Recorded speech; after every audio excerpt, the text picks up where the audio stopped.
Welcome to Behavioral Health Today, a podcast brought to you by the Triad Network. This podcast is designed to share trending topics occurring within the world and our communities and bring them a behavioral and mental health perspective. Welcome to Behavioral Health Today, a Triad production. I'm your host, Dr. Graham Taylor. My guest today is Michelle Oravitz. Michelle is the owner and founder of the Wholesome Lotus. She began her career as an architect, but transitioned to alternative medicine after acupuncture resolved her health issues and renewed her sense of well-being. Inspired by this transformation, Michelle pursued extensive training in Ayurvedic and Oriental Medicine, graduating as valedictorian.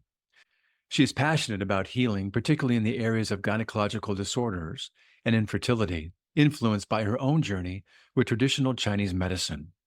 Michelle is the author of the book, The Way of Fertility, and she also hosts the Wholesome Fertility Podcast, where she shares fertility tips and interviews leading professionals in the field. In today's Clinicians Series, we'll explore how Daoism and Chinese medicine shape Michelle's holistic approach to health.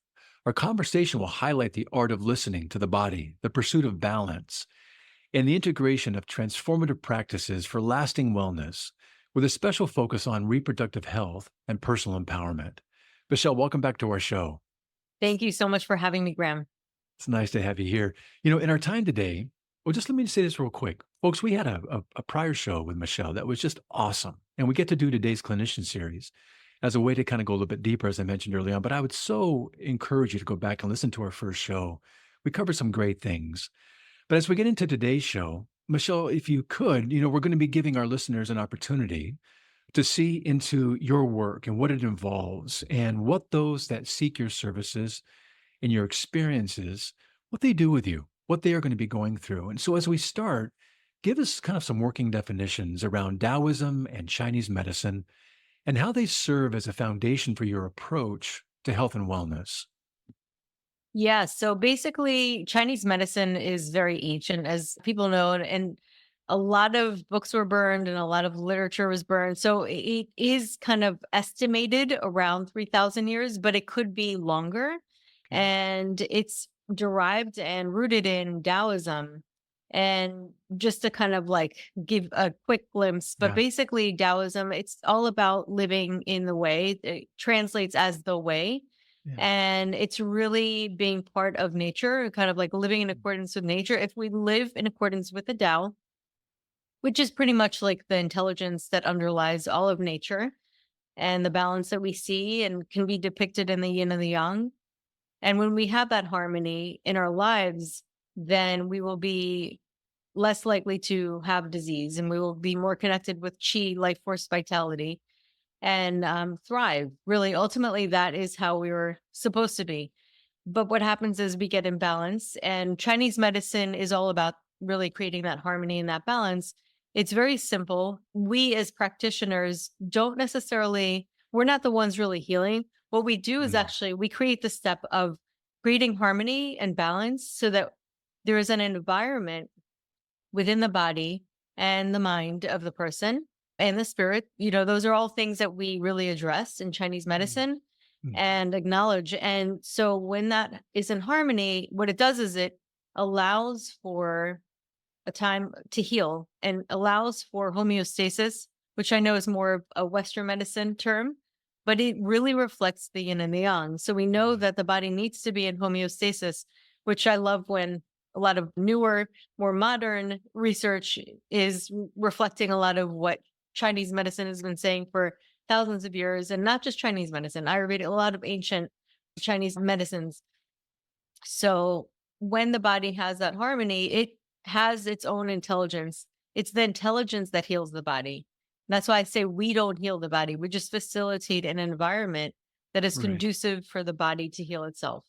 I really appreciate that. And I love that. So this is the way really that we're created to be in and how we're meant to live. When folks first come to see you, what do you tend to notice about their understanding or maybe even misunderstanding of their body's needs?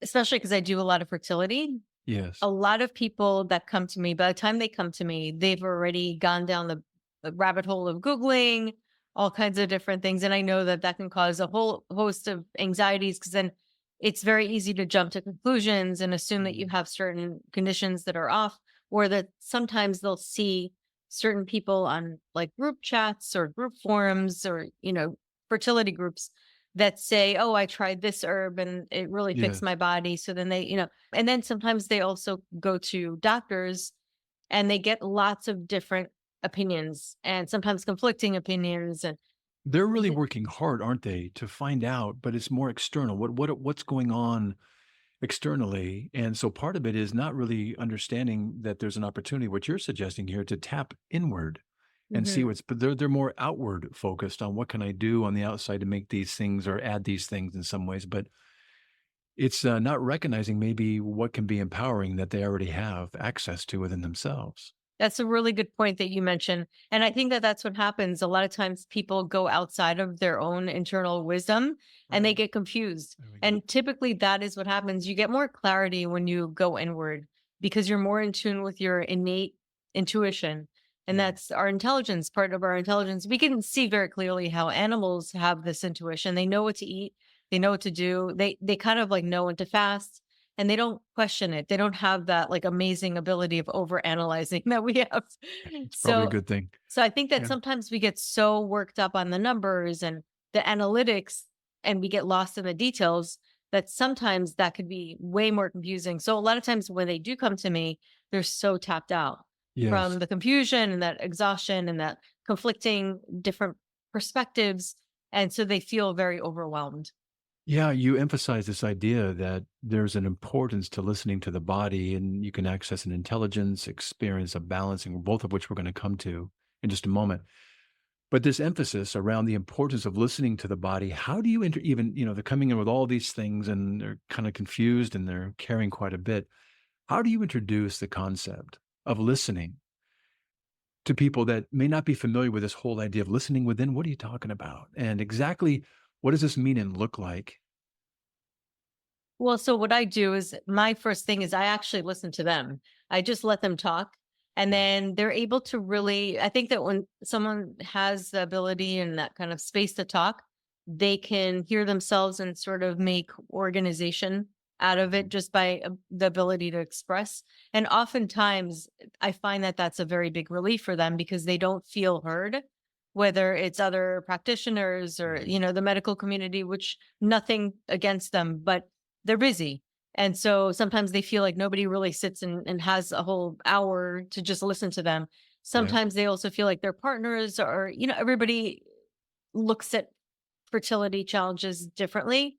Women and men approach it very differently. So I think Right. that it's one of the things that is very healing is really that initial consultation where they're just able to express themselves and have a sounding board. So I think that that in itself gives them a little more clarity. But Starting then right there just for a also, second, let me yeah, highlight that just real quick. That is a very underrated thing, isn't it? yeah, In life. Just having someone be able to listen to us uninterrupted, really intently, curiously, interested, and to watch and see what emerges just in that process. And what you're saying is as you're demonstrating and modeling that listening capacity, it's almost a step to them beginning, maybe as they're talking with you, to listen to some of the things that they might even be saying about themselves without even yeah. recognizing, because they haven't had a chance to talk about it yet. And as they do, I would imagine some things emerge about their greater ability or capacity through talking with you to listen to themselves in a new way. Yes, because I'll ask them questions about their digestive systems. And then they're like, oh, I noticed that when I eat dairy, it causes me to bloat. Or they'll start to, the questions themselves Mhm. start to help them derive answers. And through that, that is already like an example of how their body is speaking to them because they're seeing, oh, sometimes when I do this, I Mm. feel this way or my body reacts this way. And so I walk them through eventually on how certain emotions can be felt in the body and like sometimes you'll feel sensations in your body because most of the time people get so stuck on like the thoughts of it that they forget to tune in with their body sensations. And little by little, I introduce them to practices such as mindfulness, mindful eating, and also paying attention to how their body feels after eating certain foods, Right. and also paying attention to their menstrual cycle, their sensations, what they're feeling. So that is one form of the body's ability to communicate with us and really kind of keep us in check. Because Yeah. we ignore those symptoms, we're really ignoring the body's communication. It's talking to us in those symptoms, isn't it? It's trying to give us kind of a red flag of, hey, pay attention to something here. Something's out of whack. That's part of the body's struggle to balance. That's part of the body's intelligence trying to give us some heads up. Those are two words, though, we tend to throw around, the body's intelligence, or Yeah. the idea of achieving balance, those are, while thrown around sometimes, they're really important words. You're saying our body has the intelligence. In fact, it's how we're created and meant to live, in that hmm kind of living in the way that with nature, with our body's natural way of being, that we lose touch with. hmm And you're talking about if we can re-tap into that body's intelligence, which is achieved through a balancing of the yin and the yang around these hmm principles that allow for a healing process to take hmm place. Yeah. Walk us through, Michelle, how you help folks achieve that balance and then begin to be more acutely aware of and listening to the intelligence that lies within. So when I speak to people, when I first meet them, I talk to them a lot about the mindfulness aspect, and also really paying attention to how they're feeling and to be able to express themselves. And then eventually certain ways of listening, because when we're listening, we're receptive and we're not actively trying to make things happen and control things. So we're kind of going into a receptive mode. And that's part of the intelligence, is actually allowing the intelligence to work, because it's our subconscious mind and that aspect that kind of runs behind the scenes, that actually does a lot of work while we're not necessarily always conscious. When we're sleeping, it's allowed to work. That's when we get Mm. repair. So when we get in the way of that and try to control that, we're almost micromanaging our bodies. So I try to do it in a very gentle way, kind of like encouraging people to get into the state of practice where they're listening to themselves. And then in person, I start to do acupuncture, which helps their nervous system. And that also just naturally regulates the yin and yang harmony balance. And it allows the body, wakes up the body's self healing process. Mm. And then Mm. also through herbs at times, or certain supplements, to kind of harmonize whatever the body needs and customize it on their unique needs. We'll be right back after word from our sponsor. Most of us spend more time at work than anywhere else doing anything else. So why not spend that time in a job you love? Introducing Triad's Jobs Marketplace, the only job site dedicated specifically to behavioral and mental health professionals. Featuring more than 1,000 open jobs from dozens of behavioral and mental health employers, and searchable by location, professional field, employment type, specialization, and more. Jobs Marketplace helps you find your next career opportunity. Full-time, part-time, or gig time, make the most of your time.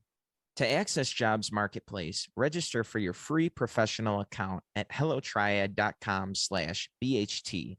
That's hellotriad.com/BHT, and then click to Jobs Marketplace. If you're already a member of the Triad community, visit app.hellotriad.com/jobs. That's app.hellotriad.com/jobs. Visit us today and take your next career step tomorrow.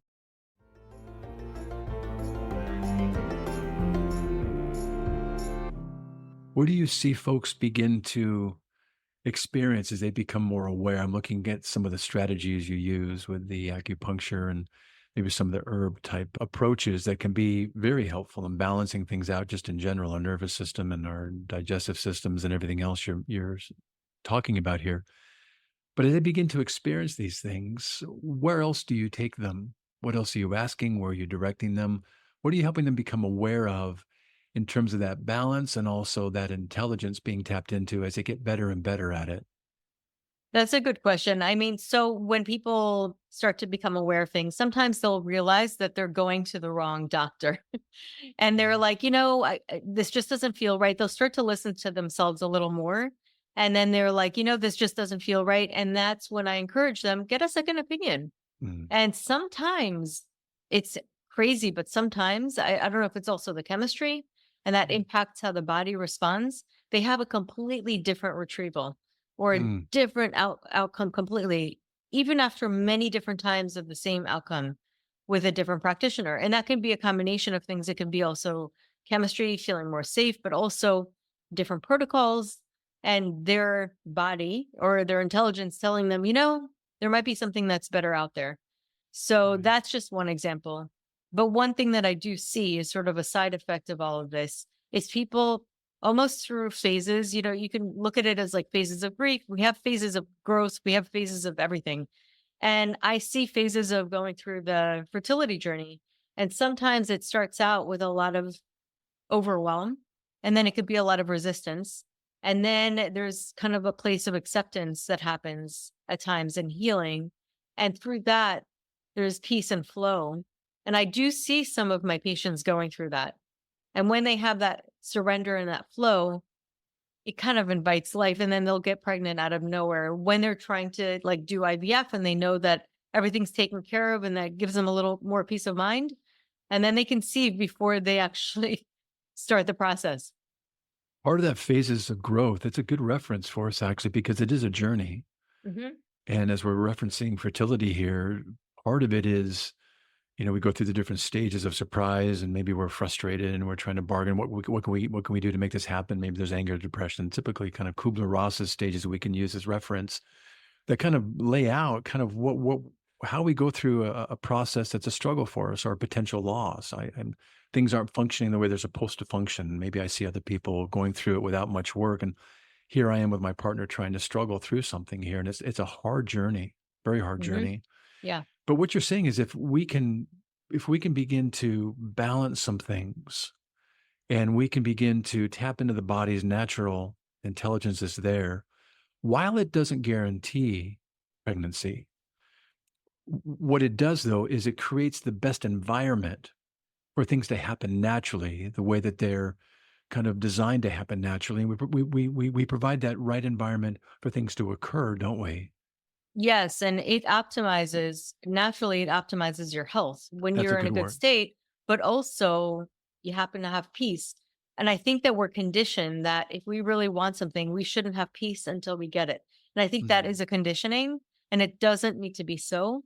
And I can prove that to be true because of just so many cases of people that I work with, that Yeah. people actually get to the state of peace. They can't, I think it's hard for them to believe at first. They can get to a state of more peace with the process before they actually conceive. And then that in turn makes them feel better and then have more of a chance of conceiving. And I see it a lot.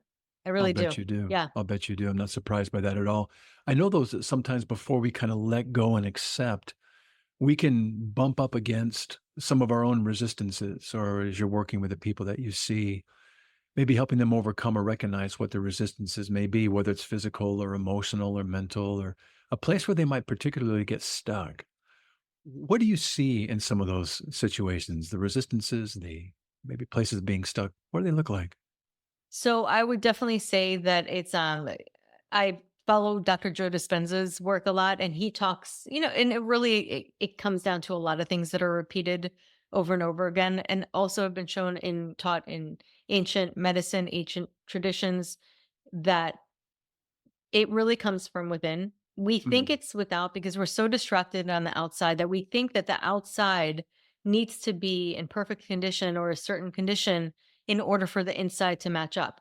So we try everything that we can to change everything outside of us, which is really without our control. So most of the time we end up feeling out of control mm, versus coming in, which we can and we think we can't, but really coming in and working on our level of emotion from within. And then that just in turn reflects and it does impact the out. And this is kind of like quantum physics impact of our consciousness and how our consciousness can impact matter. And it really does work. I mean, people consider it woo woo, but now like science is no, catching up. So it really does impact, and so it's kind of like the energy within. Really quickly, I'm gonna give you one example. It's a comedy that I saw. It's called The Golden Child, I think it was, or with Eddie Murphy. I forget what it was yeah, called. I think it was The Golden Child. And so at one point, he's like sitting in front of a fire and he's getting all these different guidance on how to get through all these different phases. So he's standing in front of, he sees this fire and he sees a sword right in the middle and he has a cup right next to him. And he's like, what do I do? You can think, okay, take the cup and throw it in the water, in the fire. So then I can take the sword because he needs the sword to fight off, the bad people that are keeping the golden child captive. So he sees this fire and he looks at the water and he's holding it and he's like looking back and forth. And then he decides to drink it Mm. and take it internally. So it goes within rather than taking it and trying to take it outside of him. And then the fire cools down and then he's able to get the sword. What a great metaphor. Wow, that's powerful. That's what you're doing. Yeah, I was going to ask about that. When folks get, they're going to their docs, they're doing all these labs, they're doing tests, et cetera. It's so easy to get caught up, in the lab numbers and the number of eggs being retrieved, et cetera, and all the procedures they've got to go through. It's quite a process. And it's so easy to get kind of myopic in some of these things and, rigidly focused in a way that can be limiting. hmm You've talked about before this idea of the Bannister effect. This is the guy that broke the 4-minute mile, as you reminded us prior. And the idea here is that shortly after he did that, there were a couple of other people that just in recent weeks after, subsequent weeks after, did the same thing. And so hmm there's a new ceiling that gets broken through. And there's an opportunity here. You're saying that you're raising the idea that, wait a minute, something new is possible here. And this is a hmm key, it sounds like, in your work around helping folks see that there's opportunity and there are new ways that we could actually be achieving some of these things. Expand upon that possibility, would you?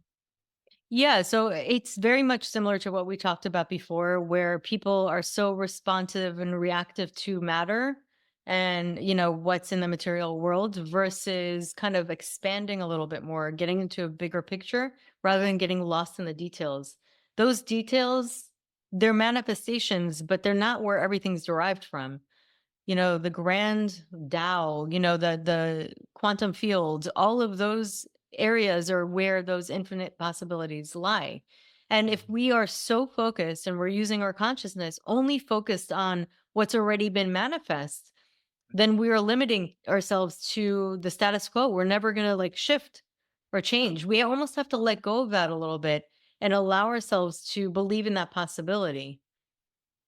I love that idea, living in the possibility by letting go of some of the things that get us anchored such that we can be limited with that. Like, who says that has to be? I mean, it's kind of a paradigm. That's what we work within. So we kind of stay within the proverbial box rather than going outside of it. And that's what you're saying here.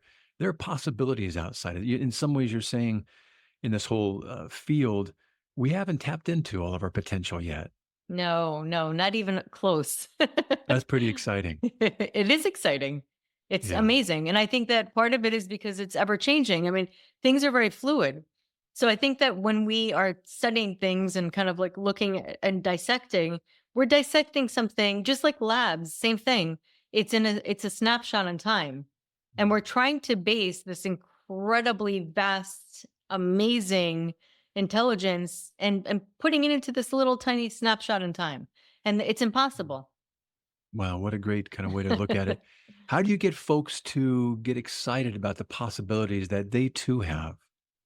I tell them sometimes stories of what I've witnessed in things like Joe Dispenza meditations or some of my other clients and patients. Sometimes their stories are really, really major. I mean, sometimes 4 years of not getting pregnant. And then I had another person who was trying to conceive for 2 years. She was in her early 40s and she started getting signs connecting with like the soul of the child. I know it's kind of like Mhm. a spiritual aspect. And she got crazy signs, I will say. Her story was insane. I was like, I can literally write a book just on your story. Wow. And so she knew she was connecting with a female energy that was going to be her daughter. She had the name and she kept seeing the name everywhere. And it wasn't really a typical name that you'd see everywhere. And then she did IVF and she was like, okay, that's it. I'm going to do it and it's going to work. And it failed. So then she said, I'll do it again. But she kind of like was teeter-tottering between hope and then, feeling really distressed and hopeless because of what was happening. But she kept holding on to that glimmer of hope. And she was going to do another IVF process. She got a loan from her mom because of, it's expensive. Yeah. And she was going to do another one because the first one completely failed. And this is 2 years after, like, never conceiving. And then randomly out of nowhere, she conceives. I mean, it's not out of nowhere. We know it's from somewhere. But, Yeah. but so she conceives and then she says, I know it's a girl. And she eventually gets to the point where even her doctor is like, we're going to find out the sex. She goes, I know it's a girl. She kept saying and sure enough, it was a girl. I love that. What a great story. Yeah. As you're talking about these stories and using that as a way to help folks kind of open their blinders as to what could be, I know the importance of surrounding ourselves with like others. The reason that those runners broke the 4-minute mile as well, or we could look at Tiger Woods. He started to score and break all kinds of records, and not surprisingly, we saw a bunch of other golfers get better simply because he got better because they Yep. recognized, well, maybe I They could could see get it. closer to the hole. They could see it. Yes. And Yeah. now it's real. And what they thought was real, now this is real. The possibilities Yes. again. And Yes. And especially when people struggled, because then they're like, oh, she struggled too, just right, like me. right. So Yeah. that's me. And if they can do it, maybe I can do it too. So it opens up the what if and the just maybe. I know that the importance of surrounding ourselves with like others is really a key thing.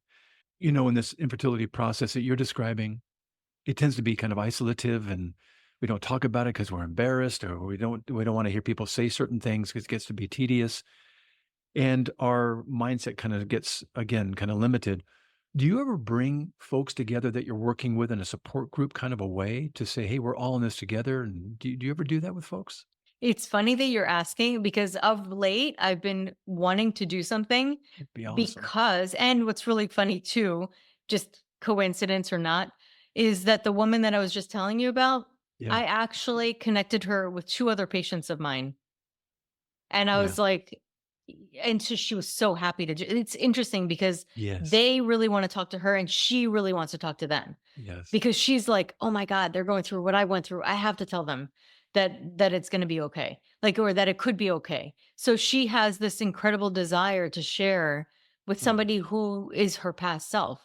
And Oh, then yeah. they have this incredible desire to talk to her, somebody who's 'Cause could she be just her. broke the 4-minute mile. Yep. Yeah.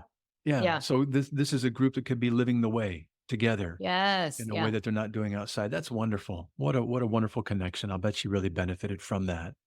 Yeah, yeah. So I mean, she's right now in knee deep in Art Basel because she does work in the art field. So she's actually going to reach out to them like later in a couple of days. But I'm excited. I was like, that would be a perfect connection.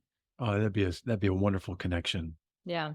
We want to kind of envision this successful transformation you're describing. And I would imagine, as you begin to integrate some of these principles you're describing around listening to the body's intelligence, that balance, kind of a Daoism way of balancing and living the way as you're describing, and really recognizing and embracing this, I would imagine that you watch this transformation take place right in front of you, just in terms of their presence when they come in over time, their constitution, the things they're saying. Yeah. What's it looking like, and what do you see and hear? Well, one of the things I hear is I could sleep better. I feel more peaceful. Like I can actually rest better. I feel more rested. I feel more productive at work, which is kind of like not what I came here for, but that feels really much better. And then sometimes it's also not feeling as reactive or triggered by family members when they say things. It just kind of feeling more balanced and more at peace. Sometimes it's being able to express their needs more to their partners, something that they haven't really done before. And all of a sudden their throat chakra is opening up. And Yes. it's really incredible. And then sometimes even getting like literally shifting their labs looking a lot different, feeling more empowered, knowing what to look for. So all in all, it just makes them feel stronger and more empowered. I think the big thing is the reason why most of us don't really look within is that we don't realize, and I think that that's the big thing. If we only knew how much power we actually had, I think we won't use it until we know it's there. We just think it's no use. Like we don't realize. Yeah, I really like that emphasis of we kind of don't know what we're carrying around with us that we can have access to if we learn how to approach it, and how to sit with it, and how to transform into these receptive parts of ourselves that can really utilize kind of the sword, if you will, that's available to us to kind of wield in the various areas of our lives. Do you find that with this transformational change and the ways that they get to be in the world, not just within themselves and sleep and kind of just a constitution and the way they kind of carry themselves, or the way that they're able maybe to relationally with the show, with the throat chakra kind of opening up, they can communicate and be in relationship with others differently, or the changes that they see maybe in their labs simply because there's better balance in their bodies and things are working the way they're intended and designed to work. Do you find that these changes that occur in a person's life are sustained? Are they permanent? Not permanent. Nothing's permanent. And that's the key, is that all of this, and even when people come to work with me, like they come to see me once a week, and in order for this to really work, I tell them this up front. You need to partner up with me on your healing journey, because if I'm like the only person you're relying on to do anything, Yeah. it's not going to really be effective. Yeah. Part of it is I really encourage them to start mindfully eating, meditating, and do all of these things with baby steps. I don't want to Sure. overwhelm them all at once, Hmm. but really do this in baby steps and make small incremental changes. And if those changes do sustain, then Yes. yes, the healing sustains. I like that idea. So this is not just kind of a one and done, it sticks forever kind of thing. This is not surprisingly, you stay healthy and you live a lifestyle that has these things balanced in a way that we know bring about good things. I was laughing with Peter, our executive director, around the Blue Zones. It's a Netflix show that talks about those that live to be 100, the centurions out there, and what are they doing? Do they have these super genes? And no, they're doing these practices where they have people in their lives and they're Hmm. dancing and the food they eat and they garden and they're enjoying life and they've got this balance. It's literally beautiful just to Oh watch on the yeah. show. It's a beautiful way to live. And what you're describing here is probably watching even just visually these folks that come to see you just transform in some really beautiful ways to come into who they really are and to live in a balanced way that is just a wonderful way to exist. Yeah. And sometimes I prescribe comedies as well, because anything that really elevates the emotions to a state of joy, because sometimes Yeah. we can get really stuck in emotions that drag us down. Yes. So all of those things increase oxytocin, and then Yeah. it also helps with our relationships because we feel more of a bonding and connections with others. That's so good. That's so good. Well, we're kind of beginning to wind down today, but I wanted to see if we could leave our listeners with some advice. Someone who may be listening that could maybe feeling disconnected from their bodies. Is there just any one thing they could do today to begin to start stepping in the direction you're talking about and just maybe listen in a new way that they hadn't thought about? Well, I mean, I always say mindfulness, if you have time to just start to really pay attention to how you're feeling and really tune into your body sensations, I Mhm. think that makes it less overwhelming than to try to Yeah. get it from the mind and really connecting with your mind. But I would say things like taking walks, something as simple as that, taking walks out in nature, because Mhm. nature is incredibly impactful and it's a strong force. It's a stronger force than you are. So your body's automatically going to entrain with it. And Mhm. it's a force that is really rooted in the Tao and that divine intelligence. So I would say, if like all else, if everything goes crazy, just go out and take a walk in nature, listen to the birds, really connect, because I think and also earthing, like grounding your feet, Yes, I love that. really connecting. That is one of the quickest ways to shift your consciousness. You know what I loved about the blue zones is that there's nothing special that you have to learn to do. There's nothing special about these folks, although they're really lovely when you see them. But there's nothing that they've got that I haven't got. Maybe there's a genetic component. Okay, we'll give them that. However, the things that they're doing are accessible to each one of us, that regardless of how long we live, our lives are going to be enhanced. And what Mhm. you're talking about here is the same thing in reality. All those things you just mentioned right there, they're accessible to each one of us. We just have to Yeah. decide to do it. And when we Yep. do, the return on that investment is pretty noteworthy, isn't it? Yeah, and it's actually very simple. It's not It like is. it's not Right. hard to do. And I always, a little trick if anybody's listening, I always recommend anchoring a new habit, because I think that that's the only thing. We don't like switching gears and creating new habits. Our brains are very stubborn, like our wiring. So, which has its own benefits like as well, but what's really important is anchoring a new habit to an old Yeah. habit. So it's kind of like a piggyback. And then you just have it leaning on the old habit for a little while until the new habit takes form. That's awesome. Well, Michelle, I always enjoy our time together. I'm so glad to have you back today. I would love our listeners to be able to follow up with you. your book also, The Way of Fertility, your podcast, and just your work in general. How can folks find you after today's show? Thank you so much, Graham. And people can find me at michelleoravitz.com. My Instagram, which I hang out with most out of all my social media, is at the Wholesome Lotus Fertility. My book is called The Way of Fertility, and it really talks about a lot of what we just talked about today. And then I also have fertility coaching programs for coaches or people wanting to work in the field of fertility.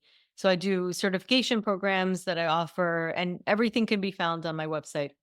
Wow, you're doing some great work. It's generative. It's giving life to people that they have within them. And what a wonderful practice you have. Thank you so much for being with us today, Michelle. Thank you so much, Graham, for having me on today. It was great to have you back. Also want to thank you, our listeners, for dropping by and joining Michelle and me today. It's always great to have you with us. And by the way, we'd love to have you help us spread the word about this podcast to help us grow and reach more people, allowing them too to discover the valuable insights that get shared on this show. To help us do so, it'd be so helpful if you could leave us a review and share this podcast with a friend.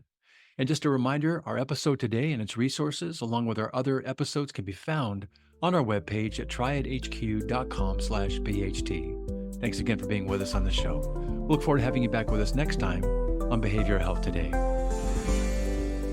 We appreciate all the support from our community, and if you like our show, one of the best ways you can support it is by giving us a 5-star rating and leaving a review.